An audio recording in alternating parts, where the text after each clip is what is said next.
जय हिंद दोस्तों। ज्योमेट्री के पिछले क्लास में हमने क्वेश्चन नंबर 115 यानी कि 115 तक कर लिया था। आज क्वेश्चन नंबर 116 से शुरू करेंगे। बहुत बेहतरीन सवाल हैं ये और इनको करना आपके रेलवे के एग्ज़ाम के लिए बहुत ज़्यादा ज़रूरी है, क्योंकि यहाँ से सवाल बनते हैं और ज्योमेट्री में सबसे इम्पॉर्टेंट होता है कॉन्सेप्ट।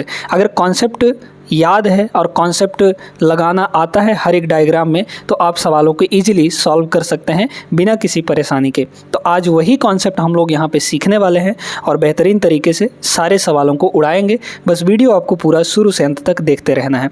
पहला सवाल देखिएगा। अब ये इतना बेहतरीन सवाल है कि आपको जब सॉल्व करेंगे तो खुद ही समझ में आ जाएगा। क्या बोला सवाल में? 10 सेंटीमीटर त्रिज्या वाले अर्धवृत्त में अंकित सबसे बड़े वर्ग का क्षेत्रफल कितना होगा। ये अर्धवृत्त है हमारा, इसके अंदर एक वर्ग बना है, इस वर्ग का क्षेत्रफल निकालना है। अब वर्ग का क्षेत्रफल निकालने के लिए सबसे पहले वर्ग की भुजा चाहिए, है ना। तो वर्ग की भुजा यहाँ पर कुछ ना कुछ मान लीजिए। वर्ग की भुजा हम लोग मान लेते हैं 2a के बराबर। अच्छा, एक चीज़ और, जब ये वर्ग बनेगा तो ये एग्जैक्टली बीच में होगा। मतलब ये जो अर्धवृत्त का केंद्र है यहाँ पर ये एग्जैक्टली सेंटर पॉइंट होगा। तो अगर हम इस वर्ग की भुजा 2a मान लें या 2x मान लें, चलिए 2x मान लेते हैं, तो ये भी हो जाएगा 2x के बराबर, हो जाएगा कि नहीं। और अब ये टोटल यहाँ से लेकर यहाँ तक 2x है, तो x पार्ट इधर होगा, x इधर होगा। 2x इसलिए माने हैं क्योंकि यहाँ पे आधा आधा करने में कोई दिक्कत ना जाए। अगर x मानते हैं आप वर्ग की भुजा, तो यहाँ पे x/2 और x/2 करना पड़ जाएगा।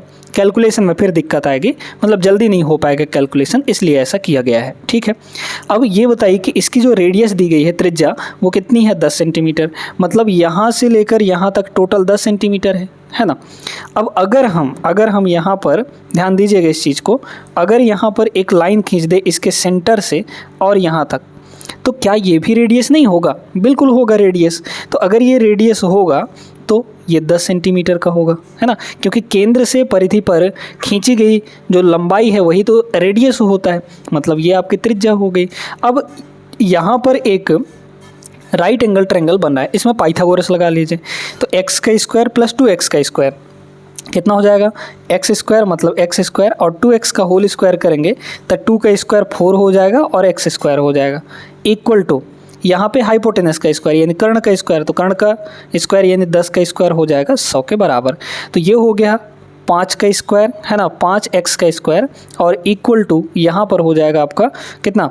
100, है ना। तो x स्क्वायर की वैल्यू यहाँ से कितनी आ गई बताइए? तो 100/5 यानी कि 20 आ गया। अब आपको क्या चाहिए दोस्तों? आपको चाहिए वर्ग का क्षेत्रफल। वर्ग का क्षेत्रफल होता है भुजा गुणे भुजा यानी भुजा का स्क्वायर। भुजा आपकी कितनी है? 2x है, तो 2x का स्क्वायर कर दीजिए। 2x का स्क्वायर कर देंगे तो कितना आ जाएगा यहाँ पर बताइए? 2 का स्क्वायर 4 और x स्क्वायर की वैल्यू है कितनी यहाँ पर? 20 के बराबर है। तो यहाँ हो जाएगा 4 गुणे 20 यानी कि 80। तो 80 centimetre square is the right answer. कौन सा ऑप्शन दिख रहा है? ऑप्शन नंबर यहाँ पर C is the right answer.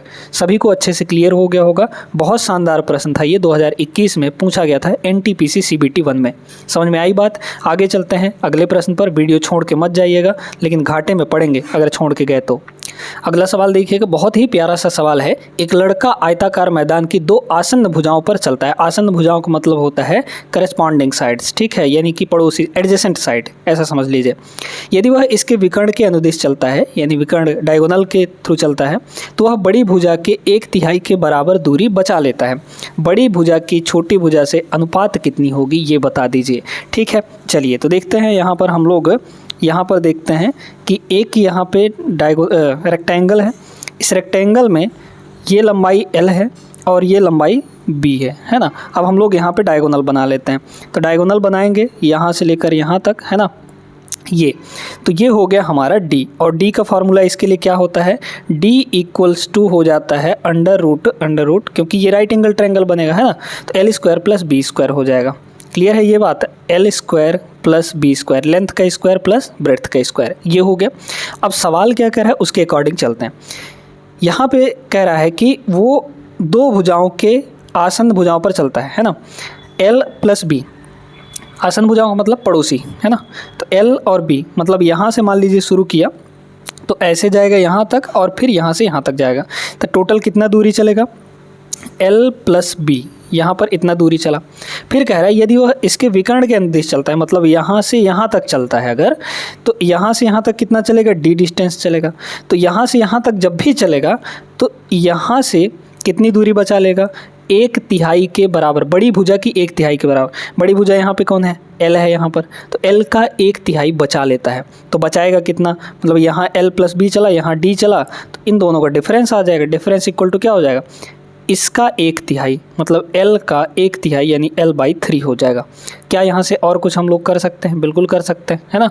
तो देखिए कितना हो जाएगा यहाँ पर ये हो जाएगा, इसको इधर ले आइए, है ना, इसको इधर ले आएंगे अगर हम लोग, तो D उधर चला जाएगा, तो इसको इधर ले आइए, तो L में से L-3 घटा देंगे तो 2L/3 बचेगा, है ना।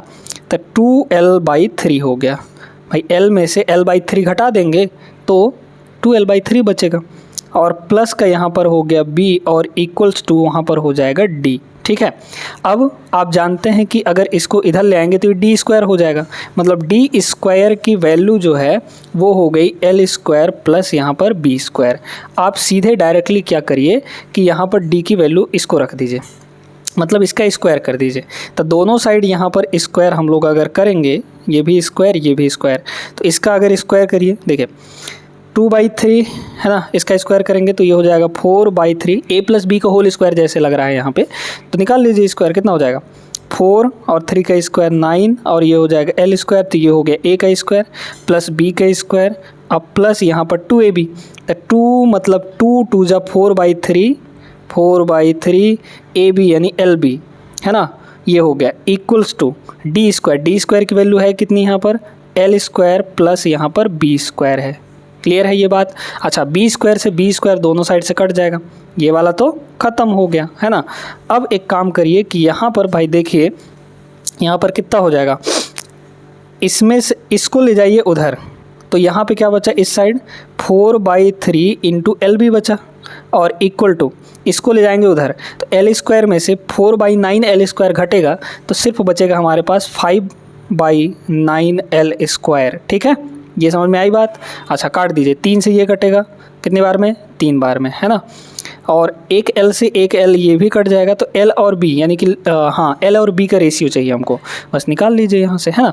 L को उधर ही रहने दीजिए और इधर से B को पकड़ के ले जाइए, तो ये B हो गया इक्वल टू 3 आपका इधर आ जाएगा, 4 से मल्टीप्लाई होगा मतलब 12 होगा, और ये 5 नीचे आ जाएगा तो ये हो जाएगा 5, मतलब 12/5, 12 और 5 का रेशियो बनेगा। Option number D is the right answer. सभी को अच्छे समझ में आया होगा, बहुत अच्छा सवाल था, ऐसे सवालों को सॉल्व करके ही जाइएगा। अब इसको देखिए, ये 2022 का सवाल है, ये तो बड़ा सिंपल सा सवाल है। यदि एक चतुर्भुज के चारों कोणों का माप PQRS के अनुपात 3, 4 और 6 दिए हैं, तो 3P + 2R का मान यहाँ पे बताना है आपको, ठीक ना। देखिए बहुत सिंपल सा है, आप जानते हैं कि चतुर्भुज के चारों कोणों का योग कितना होता है, 360 डिग्री, है ना। तो अनुपात में टोटल कितना होगा, 3 और 5 8, 8 4 12, 12 6 18, अनुपात में टोटल हो गया 18 के बराबर, लेकिन एक्चुअली में यही कितना होता है, 360 डिग्री के बराबर, है ना। तो 18 यूनिट की वैल्यू 360 है, मतलब 1 यूनिट की वैल्यू कितनी हो जाएगी, 18 दूना 36 यानी कि 20 हो गया, 20 डिग्री हो गया। आपको क्या चाहिए, P की वैल्यू चाहिए और R की वैल्यू चाहिए, बस निकाल लीजिए। तो P मतलब पहला वाला, तो पहला कितना है, 3 यूनिट है, तो P की वैल्यू हो जाएगी 3 यूनिट, है ना, और 3 की वैल्यू हो कितनी जाएगी, 1 की वैल्यू 20 तो 3 की वैल्यू 60, ठीक है, इस तरीके से। और क्या चाहिए, R चाहिए, R मतलब तीसरा वाला, ये वाला चाहिए, मतलब 4 की वैल्यू चाहिए, तो यहाँ से R निकाल लीजिए। तो R मतलब 4 यूनिट की वैल्यू कितनी हो जाएगी, 1 की वैल्यू 20 तो 4 की वैल्यू 20 चौके 80 हो गया। क्लियर है यहाँ तक। अच्छा, 3P × 2R निकाल लीजिए, तो 3 × P, P का मतलब 60 डिग्री, अब प्लस 2 × R, R का मतलब यहाँ पे 80 डिग्री, है ना। कैलकुलेट करेंगे, ये हो जाएगा 6 × 3 = 18, 180 और 160, ठीक है। तो 180 और 160 आपका 340 हो जाएगा, ठीक है, 180, हाँ ठीक है, 340 हो जाएगा यहाँ पर। ऑप्शन नंबर कौन सा, B is the right answer. Clear है ना, सिंपल सा सवाल था, उम्मीद करते हैं समझ आया होगा। आगे चलते हैं, इस सवाल को देखिए, ये भी बहुत ही ज़बरदस्त सवाल है। एक समांतर चतुर्भुज PQRS में P और Q क्रमागत कोणों के समद्विभाजक का मतलब बाइसेक्टर T पर प्रतिच्छेदित करते हैं। PTQ का माप निकालना है। देखिए इसका समद्विभाजक ये रहा, इस क्यू का समद्विभाजक ये रहा, दोनों जाके कहाँ पर मिलते हैं, दोनों जाके इस पॉइंट टी पर मिल जाते हैं। तो हमको ये एंगल चाहिए पी टी क्यू कितना होगा, ठीक है ना। बड़े ध्यान से अब सुनिएगा, ये बताइए दोस्तों समद्विभाजक बोला है तो मतलब अगर ये एंगल यहाँ पर पूरा जो भी होगा इनका आधा आधा बंट जाएगा, यानी x और x कर लीजिए इन दोनों को, तो मतलब टोटल एंगल 2x हो जाएगा, ठीक है। ये भी आधे आधे में बंट जाएगा, तो मतलब इसको y कर लीजिए तो ये भी आपका y होगा, है ना। अब सुनिए, अब हम यहाँ पर जानते हैं कि समांतर चतुर्भुज में जो आसन्न कोण होते हैं, आसन्न मतलब एडजेसेंट एंगल, जो पास पास वाले एंगल होते हैं, यानी कि P एंगल और Q एंगल का सम 180 डिग्री होगा, है ना। तो ये बताइए कि अगर ये पी टोटल कितना होगा, y प्लस वाई यानी कि 2y होगा, है ना। ये p हो गया, अब प्लस यहाँ पर x प्लस x यानी कि 2x हो जाएगा। इन दोनों का सम टोटल कितना होगा, यहाँ पर इन दोनों का सम हो जाएगा 180 डिग्री के बराबर। ये हमेशा ध्यान रखिएगा, है ना। ये आपको हमेशा याद रखना है कि समांतर चतुर्भुज में दो आसन्न कोणों का योग 180 डिग्री होता है। समझ में आई बात। 2 से डिवाइड कर देंगे तो x प्लस वाई की वैल्यू यहाँ पर कितनी आ जाएगी, 90 डिग्री के बराबर आ जाएगा। क्लियर है। अच्छा, अब आपको चाहिए ये वाला एंगल। हमने आपको बताया कि भैया यहाँ पर ये x है, ये y है ना। अब इस त्रिभुज में देखिए, पी टी क्यू में देखिए, x प्लस वाई और प्लस ये वाला एंगल t, है ना। तो x plus Y plus T, X plus Y और प्लस एंगल टी, जिसके बारे में हमको पूछा गया है, इन तीनों कोणों का योग कितना होता है, 180 के बराबर होता है। x प्लस वाई की वैल्यू 90 है, ये 90 हो गया, तो 90 plus angle T equal to कितना हो गया, 180 के बराबर। तो क्या यहाँ से t की वैल्यू 90 नहीं आ गई, 180 माइनस 90 यानी कि 90 हो गया। तो t का वैल्यू मतलब यहाँ पर एक राइट एंगल बनेगा। कौन सा ऑप्शन हो जाएगा, B is the right answer. Clear है, आगे बढ़िए। ये सवाल देखिए दोस्तों, ये सवाल बहुत ही शानदार सा प्यारा सा सवाल है, इसको हम लोग करेंगे। क्या बोला, चतुर्भुज ए बी सी डी जिसमें ए बी और डी सी जो है वो पैरेलल हैं, ई और एफ क्रमशः विकर्णों ए सी और बी डी के मध्य बिंदु हैं, ठीक ना। अब यहाँ पे कह रहा है कि ए बी इतना दिया गया है, तो पहले हम लोग डायग्राम को बनाते हैं, है ना।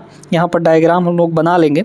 दो भुजाएं यहाँ पर समांतर हैं, एक ये भुजा हो गई और यहाँ पर एक ये भुजा हो गई, है ना। इनकी लंबाइयाँ दी गई हैं, ए बी जो है वो 28 सेंटीमीटर का है और BC जो है DC जो है वो 40 सेंटीमीटर का दिया गया है। तो यहाँ पर खींच लेते हैं हम लोग, है ना। ये कुछ ऐसे हो गया और ये यहाँ पर ऐसे हो जाएगा।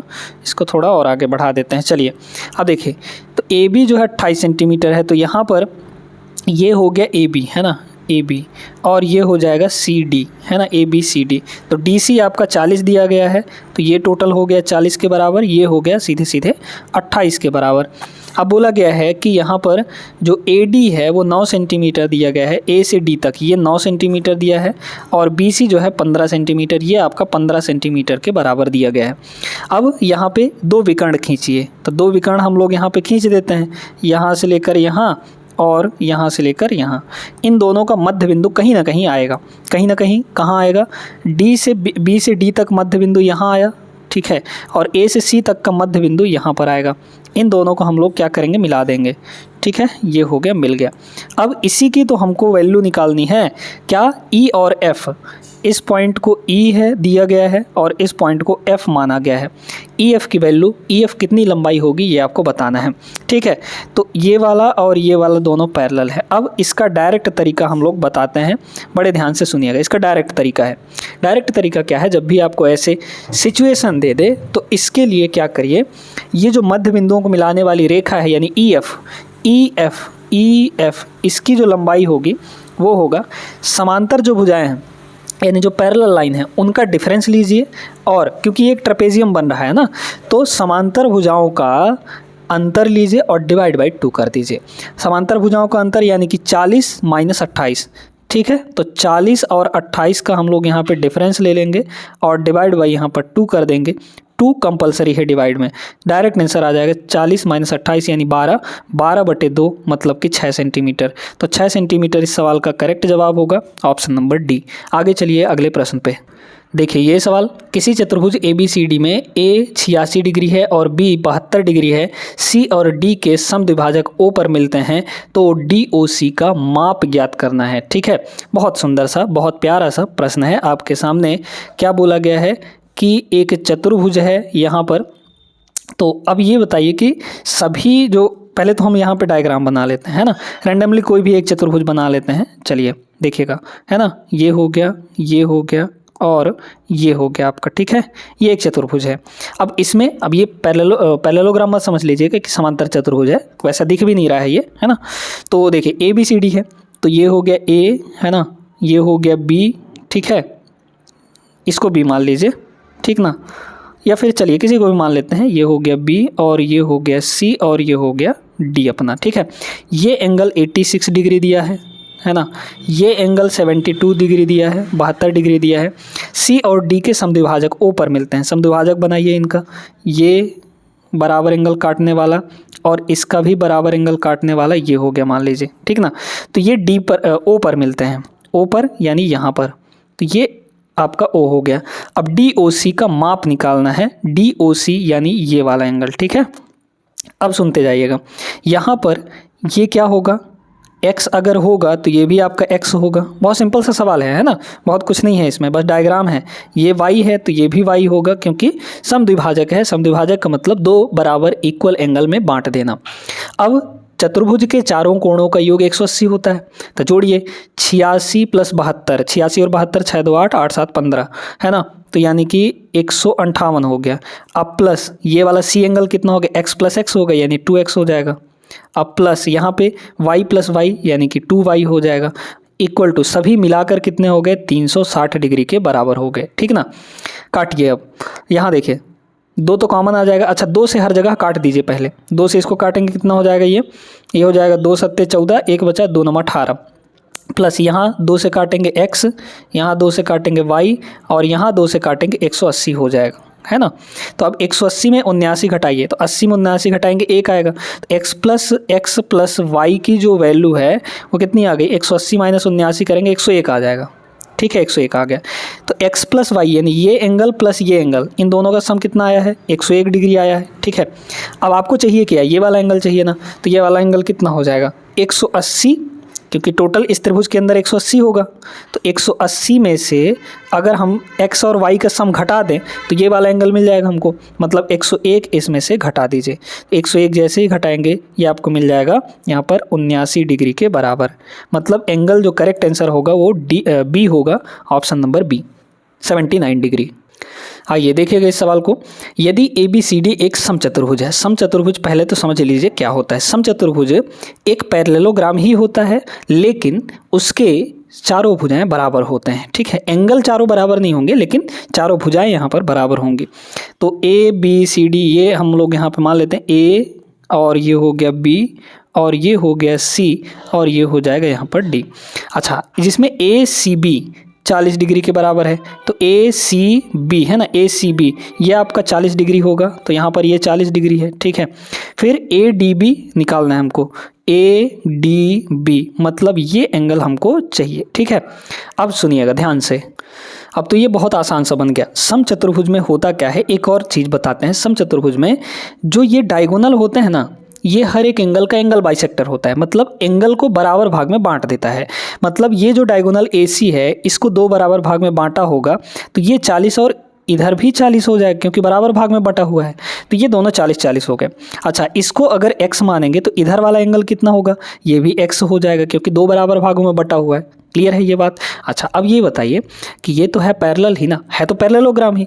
अब पैरेललोग्राम के जो एडजेसेंट एंगल होते हैं उनका सम कितना होता है, 180 डिग्री, पहले ही बता चुके हैं। तो ये वाला एंगल यानी एंगल डी, तो एंगल डी टोटल कितना हो जाएगा, x + x यानी 2x, और इधर ये कितना हो जाएगा 40-40 यानी 80 हो जाएगा। इन दोनों का सम कितना आना चाहिए, इन दोनों का सम 180 डिग्री के बराबर आना चाहिए। तो 2x की वैल्यू यहाँ से कितनी हो गई, 100 हो गया, यानी कि x की वैल्यू कितनी हो जाएगी, 50 डिग्री के बराबर हो जाएगा, जो कि आपसे पूछा गया था। ये एंगल पूछा था ना, ये 50 डिग्री होगा। Option number B is the right answer. आगे बढ़िए अगले प्रश्न पर। अगला सवाल देखिए, ये भी समचतुर्भुज यानी कि यहाँ पर रिलेटेड है रोम्बस से, है ना। क्या बोला गया, एक समचतुर्भुज के विकर्णों की लंबाई 16 और 12 सेंटीमीटर है, समचतुर्भुज की भुजा की लंबाई कितनी होगी। अब इसमें प्रॉपर्टी अगर आपको पता है तो ये सवाल बड़े आसानी से बन जाएगा, कोई दिक्कत नहीं होगा, ठीक है। देखिए चलिए हम बताते हैं। बिना किसी परेशानी के बस वीडियो देखते रहिएगा। अरे यार, यहाँ पर ये तो फिर से बन गया। यहाँ पर इसको सेलेक्ट किया जाए और यहाँ पर दो विकर्ण बनाते हैं। अब इन दोनों विकर्णों की बड़ी सुंदर सी प्रॉपर्टी होती है कि ये दोनों विकर्ण जो होते हैं ना, बीच में जब काटते हैं तो 90 डिग्री बना लेते हैं। मतलब यहाँ पर 90 डिग्री बनेगा, इधर भी 90 डिग्री, इधर भी 90 डिग्री, इधर भी 90 डिग्री, इधर भी 90 डिग्री, 90 डिग्री बना लेते हैं। ये सिर्फ समचतुर्भुज के अंदर होता है और समचतुर्भुज के साथ साथ जो वर्ग होता है स्क्वायर, उसमें भी होता है, उसके विकर्ण भी 90 डिग्री बना लेते हैं। अच्छा, तो ABCD है यहाँ पर, है ना।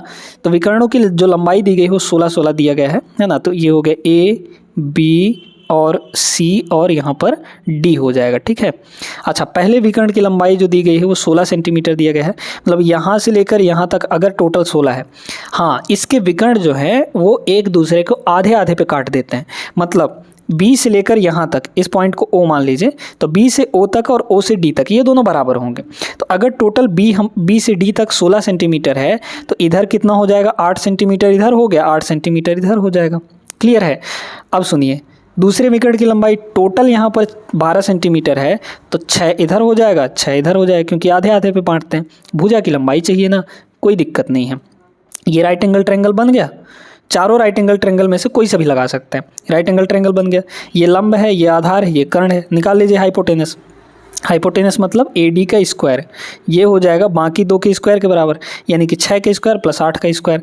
तो 6 का स्क्वायर 36 प्लस 8 का स्क्वायर यहाँ पर हो जाएगा 64, 36 और 64 हो जाएगा 100। मतलब AD की वैल्यू यहाँ पर रूट का 100 आ जाएगा। तो ये हो गया AD हमारा। AD की वैल्यू कितनी हो जाएगी, 10 सेंटीमीटर। बहुत सुंदर सा, बहुत प्यारा सा कॉन्सेप्ट लगाया है।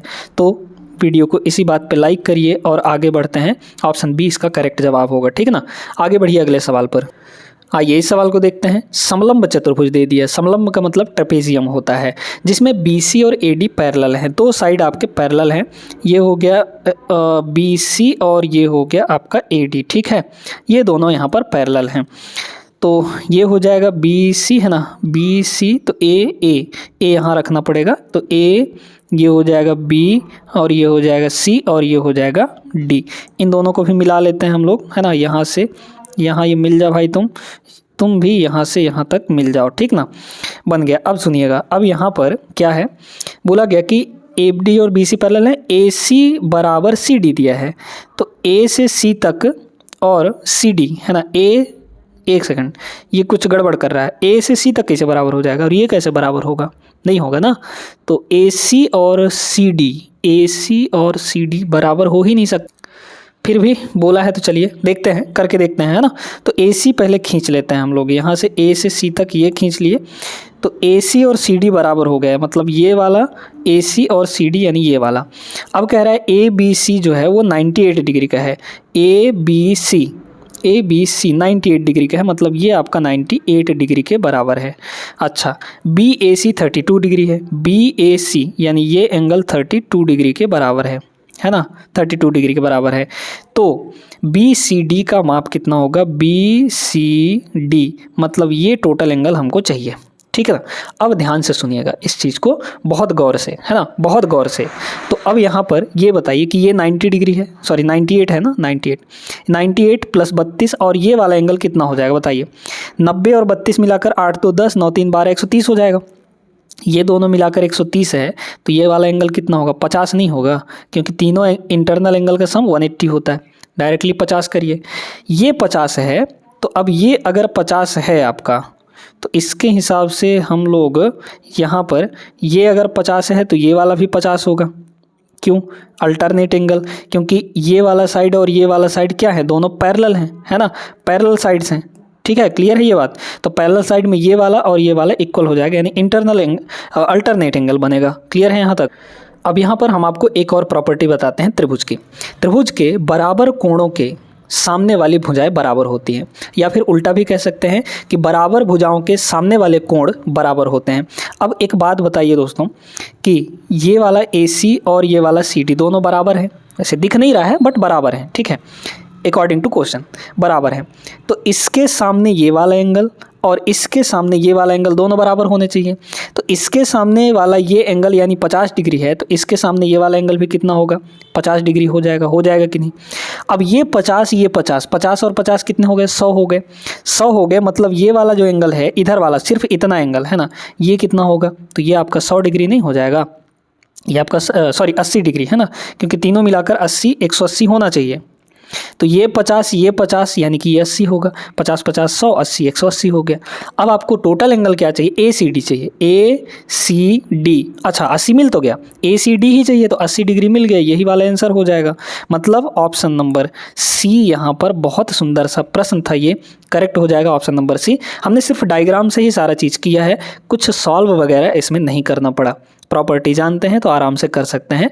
आगे बढ़िए, एक और प्रश्न करते हैं। आइए देखिए, समचतुर्भुज आ गया। ABCD एक ऐसा समचतुर्भुज है कि ACD 50 है, ACD मतलब ये वाला जो एंगल यहाँ पर दिया गया है ये आपका 50 डिग्री के बराबर है। डायग्राम से ही करते हैं, कोई दिक्कत नहीं है। फिर बोला गया कि BDC का मान बताइए, BDC यानी ये एंगल हमको बताना है। अरे भाई इसमें क्या था, AC, अच्छा एक सेकंड, यहाँ पर ACB है ना, ये ACB ये आपका 50 डिग्री है, ठीक है, तो ये आपका 50 डिग्री है। अच्छा 50 डिग्री है तो समचतुर्भुज है ना भाई, तो बराबर एंगल में बांटेगा, तो ये अगर 50 है तो ये भी 50 हो जाएगा। ये 50 है और आपको BDC निकालना है ये वाला, और समचतुर्भुज में हमने बताया था कि दोनों डायगोनल आपस में 90 डिग्री पे काट देते, तो यहाँ पर 90 डिग्री हो जाएगा। अब ये बताइए कि ये 50 ये 90 है, तो ये कितना हो जाएगा, कितना हो जाएगा, यहाँ पर 40 हो जाएगा, है ना। सीधे आंसर आ गया, 40 डिग्री इसका करेक्ट आंसर हो जाएगा, क्योंकि 90 और 50 140 हो गया, 140 में 40 जोड़ेंगे तभी 180 आएगा, यानी कि ये एंगल आपका 40 डिग्री के बराबर होगा। Option number C। बहुत छोटा सा सवाल था, इसमें कुछ भी नहीं लगना था। तो उम्मीद करते हैं दोस्तों समझ आ गया होगा अच्छे से। और आज की क्लास में बस इतना ही, मिलते हैं नेक्स्ट क्लास में, तब तक के लिए जय हिंद। ये वीडियो ज़रूर लाइक कर दीजिएगा और अपने दोस्तों के साथ शेयर भी कर दीजिएगा।